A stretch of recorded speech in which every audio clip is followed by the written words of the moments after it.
Welcome to another episode of the Sports Business Leaders Podcast. Today we're joined by Sydney Couval. Thanks for coming on, Sydney. Justin. Sydney is an investor at NewBound Ventures, one of the most forward-thinking VC firms backing early-stage founders in sports, among numerous other verticals. From backing ventures like Tomorrow Sports, which is a company co-founded by Tiger Woods and Rory McIlroy, to helping founders navigate high-stakes, fast-moving markets. NewBound provides hands-on support to turn bold ideas into real outcomes. Now, Sydney has an education and research background in physics, where she uses her analytical experience now in the venture capital industry. So, Sydney, it's been great to see you at several events going back to last fall. Awesome to have you on the show and really excited to talk to you today. Yeah, thanks so much for having me. Very excited. Yeah. So, Tomorrow Sports, one of your portfolio companies, is a great example of a venture at the intersection of sports, tech, and media. And it's also a signal that institutional capital is paying more attention to the space. Now, what's convinced Newbound to lean more into sports, and where do you see the biggest white space in the industry going forward? Yeah, so I think NewBound is really unique in a few specific ways. The first, and perhaps one of the most important ones, is that our anchor investor for a second fund is Chris Cook. So, Chris is the fourth generation family owner and CEO of New Era. Our founder, Michael, has been on the board of New Era for many years now and has a very close personal relationship there. So, really, from the genesis, NewBound has been in and around the sports world and working directly with players like the teams and the leagues for a very long time. And I think that's been a really unique leg up for us, and that we understand some of the pain points that companies, leagues, teams are working with and around the sports ecosystem firsthand. Um, and I think it comes as well at a time when the behavior in sports is just foundationally shifting. There's just been this fundamental change where, my mom used to say that um, when she was a Phillies fan growing up, she had one T-shirt and went to one game a year, and that was more or less the extent of what her sports involvement and engagement looked like. And I think that was true for probably the majority of sports fans. And so now we're just in a completely different era. You know, there are a couple things that get us most excited here, and first really relates to that way of driving fan engagement. So as brands and leagues and teams try to speak to a younger audience, this younger audience consumes differently than older generations. So that can be anything from watching highlights of games on social media platforms like TikTok, talking about it on Twitter, really wanting to more actively engage in the whole sports ecosystem, whether that's through sports betting or even considering the data available to them about the game. A ton of people are now really interested in getting into their personal analytics around what's the ball spin of a golf player, the pitch speed at a baseball game, or different things like that. Um, and so people are just the fundamental ways in which people are engaging in the sports ecosystem is different now, and that leads to a lot of opportunity. And I think that also relates to the relationship that fans have with the athletes themselves. Athletes now want to control their own brand and grow their brand outside of the traditional sports channels. They're thinking about themselves as a business outside of just being a player. So they want diversified income streams. They want to think about the longevity of their career. What happens after they retire? Can they start a podcast? And also alongside that, they really want to grow a more personal relationship with their fans, and really transcend as a whole the team and sometimes even the sport that they're playing for. Yeah, thanks, Sydney.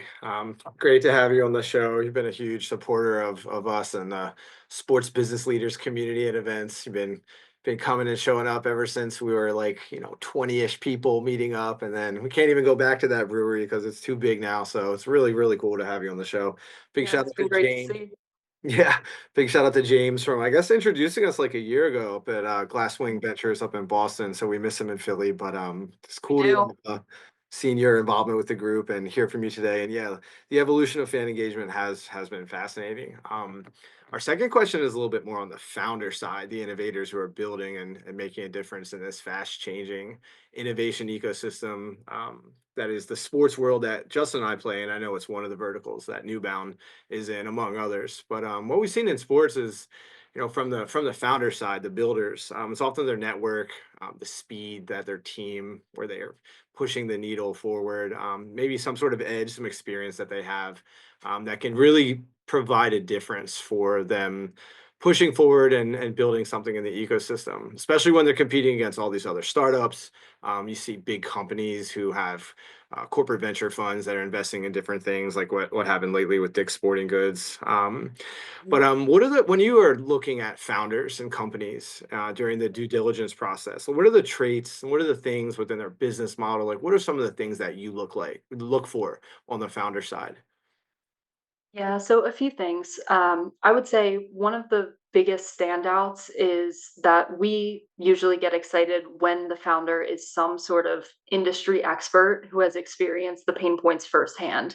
That gives them not only the expertise to really address it in a new creative way because they've been working in and around this for however many years, but it also means that the founder is going to have a network that will be really valuable when it comes to scaling a business.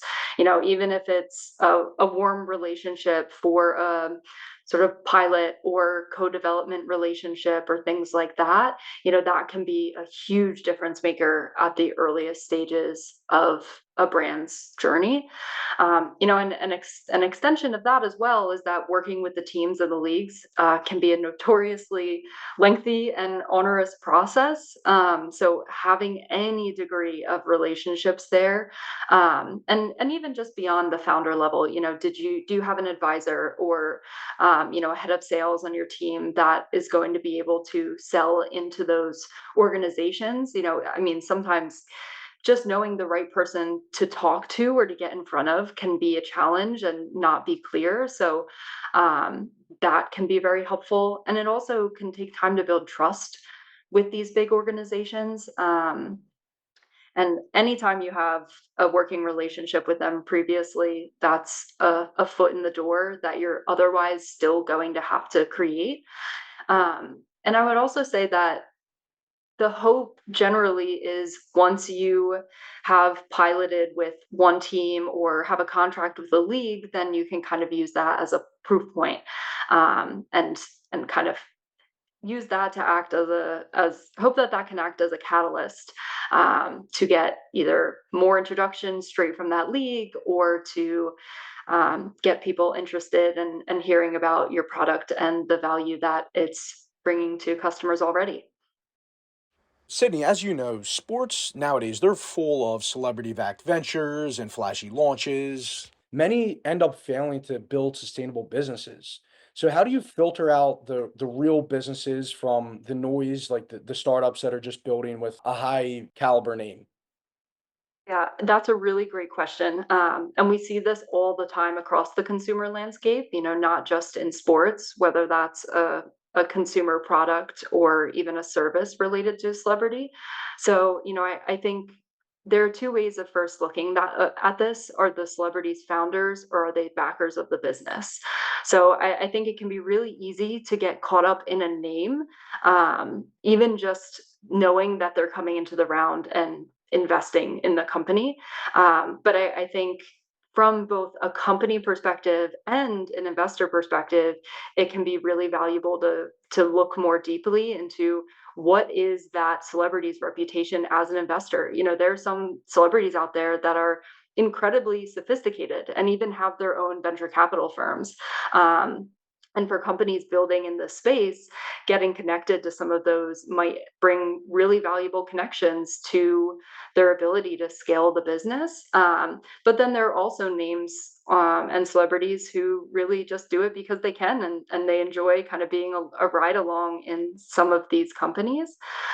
So really thinking about sort of what is their value add, and how involved are they in the company can be helpful.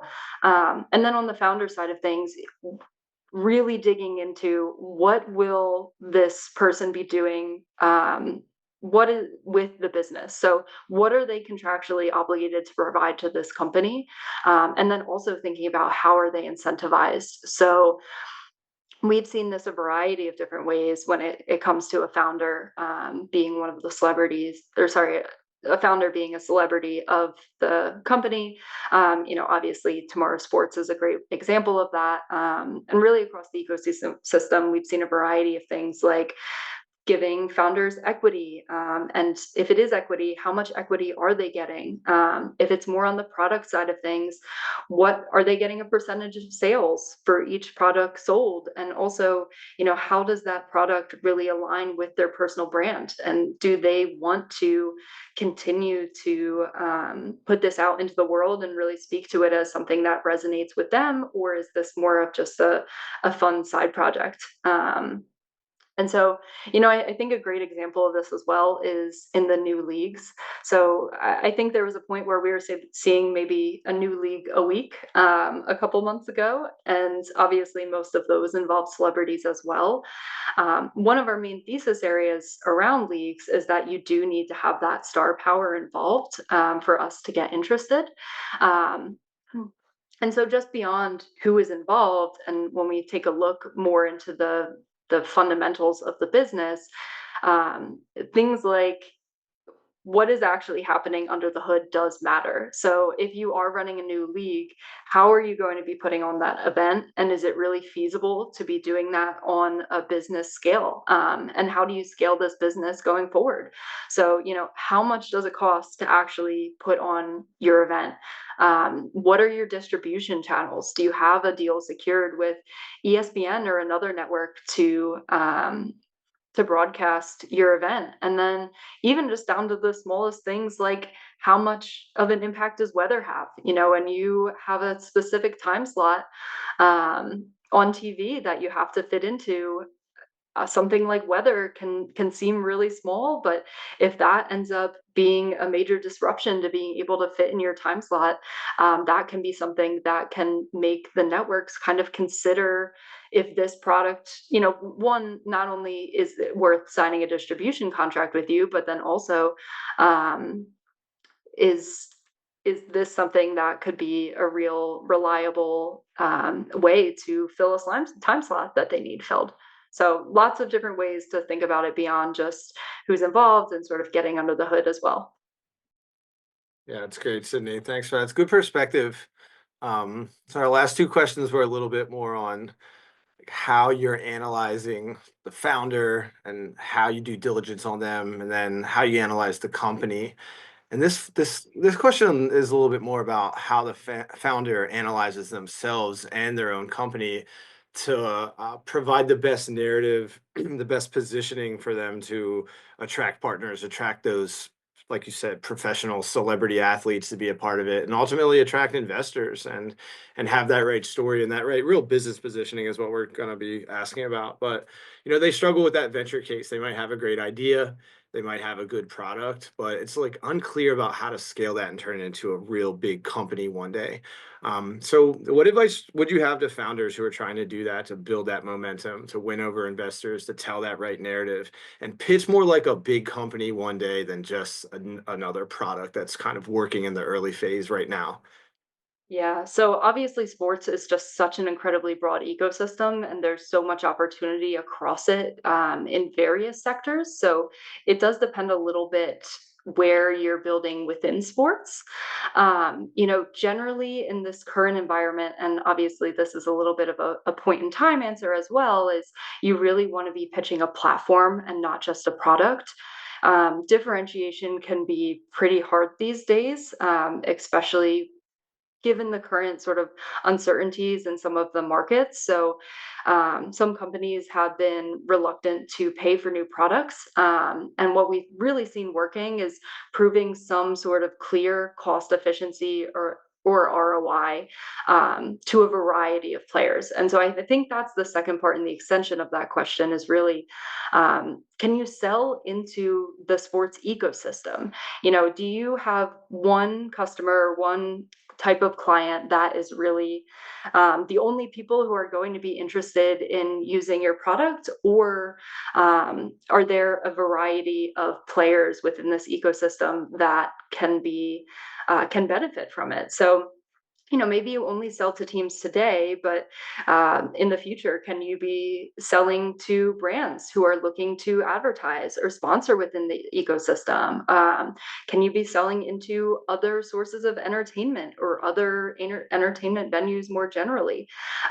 So I think thinking more broadly about like what is the pain point that you are solving within the industry for a variety of customers is a way to think about it more from that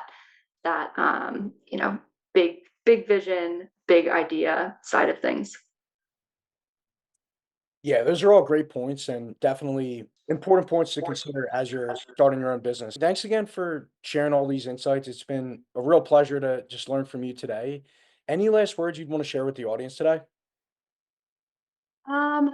I would say the sports ecosystem, as I mentioned at the start, is an incredibly exciting place to be right now. So much is changing, and there's so much opportunity here. And I think it's a really great place to be building. Yeah, well, we feel the same, obviously, Yes. with our sports business leaders. Thanks again, Sydney. And how can the audience stay in touch with you? Thanks, Justin. So you can contact me through my email is usually the best way to reach me. I'm more than happy to share that. So that would be Sydney@newbound.vc. And I'm always more than happy to have a conversation about a company that you are building in the space or thinking of building, or if you're a funder in the space, I'm always happy to get connected as well. Awesome. Well, thanks again, Sydney. Really appreciate you. Thanks so Thanks, much, Sydney. both.